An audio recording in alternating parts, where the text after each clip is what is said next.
Masjid Agung Baing Yusuf di Purwakarta adalah salah satu bukti sejarah tentang awal perkembangan Islam di kabupaten ini. Meski telah mengalami beberapa kali pemugaran, namun masjid masih menjadi kebanggaan masyarakat Purwakarta.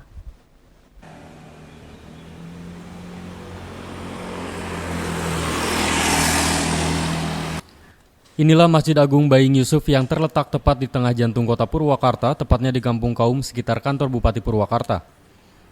Masjid ini sangat terkenal dan didirikan oleh Syekh Baing Yusuf keturunan ke-24, penguasa tanah Sunda Prabu Siliwangi pada tahun 1826. Awalnya bangunan masjid ini berbentuk menyerupai padepokan yang bergaya khas Jawa Barat. Namun kini telah beberapa kali mengalami pemugaran. 2 menara kubah di bagian samping serta 4 tiang penyangga di dalam masjid adalah ornamen yang sejak dulu sampai sekarang masih dipertahankan. Dan itu menjadi ciri khas dari Masjid Agung. Peninggalan Syekh Baing Yusuf yang masih bisa ditemukan di komplek masjid ini adalah kitab fikih berbahasa Sunda dengan tulisan huruf Arab, mushaf dengan tulisan tangan.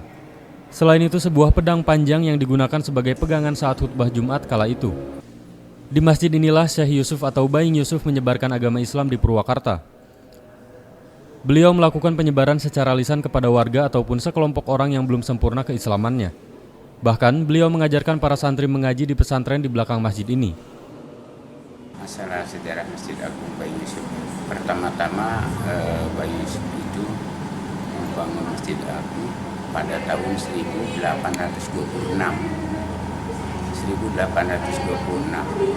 itu lokasinya di depan, agak depan ya. Bentuknya panggung dan pakai kayu jati. Penyebaran Islam pertama waktu itu untuk Syekh Yusuf itu membangun masjid itu ya, untuk mengajak para badega Galuh Pakuan itu yang tinggal di sekarang Pasar Bo itu Kutawaringin, Lapang Poring. Badega yang tertinggal itu dari Garut, Tasikmalaya mau ke Pajajaran. Beliau cara mengajarkannya seperti apa? Dia ceramah ya. Kalau dulu ceramah juga nggak terbuka kayak sekarang karena ada pengintaian dari pemerintah VOC Belanda. Jadi diam-diam. Sering mengajar ngaji di sini juga dibangun pesantren atau gimana? Tempat ngajinya itu di belakang masjid itu.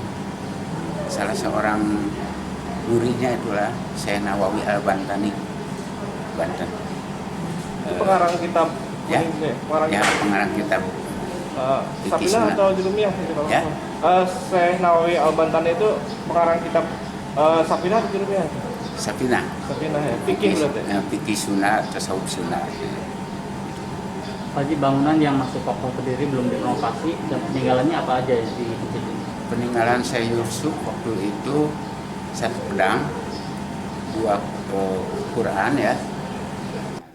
Baing Yusuf wafat tahun 1854 Masehi dan dimakamkan di belakang masjid ini. Di komplek pemakaman ini dimakamkan pula sejumlah tokoh lain dari pemimpin awal Kabupaten Karawang dan Purwakarta. Biasanya, makam Syekh Baing Yusuf ramai dikunjungi peziarah saat bulan Maulud menjelang Ramadan dan bulan Rajab. Peziarah yang datang umumnya berasal dari luar kota Purwakarta dan paling banyak berasal dari Banten. Karena di daerah Banten, Syekh Yusuf mempunyai murid yakni Syekh Nawawi Al-Bantani yang menjadi imam besar Masjidil Haram di masa itu.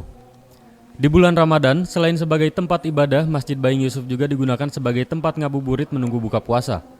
Untuk mengantisipasi penyebaran COVID-19, di masjid ini mengikuti protokol kesehatan yang ketat, seperti mencuci tangan, memakai masker, dan jaga jarak.